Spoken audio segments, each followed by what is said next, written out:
খুব অবহেলা করছো, তাই না?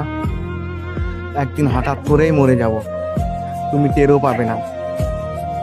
আমি তোমায় অনেক বিশ্বাস করেছিলাম, কিন্তু সত্যিই জানতাম না মাঝপথে তুমি আমায় একা ফেলে চলে যাবে। কল্পনা কেমন ছিল তা ঘুম ভাঙার পরে বোঝা যায়। ঠিক তেমনি কাছের মানুষটা কেমন ছিল তা শুধু হারিয়ে যাওয়ার পরেই বোঝা যায়। কিন্তু সমস্যাটা হলো, তখন বুঝিয়েও আর কোনো লাভ হয় না। হারিয়েছিল মানুষগুলোকে কখনো আগের মতো ফিরে পাওয়া যায় না।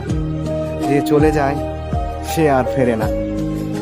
হয়তো তোমার প্রয়োজন শেষ, তাই ভুলে গেছো আমাকে, কিন্তু বিশ্বাস করো, আজও ভুলতে পারিনি তোমাকে।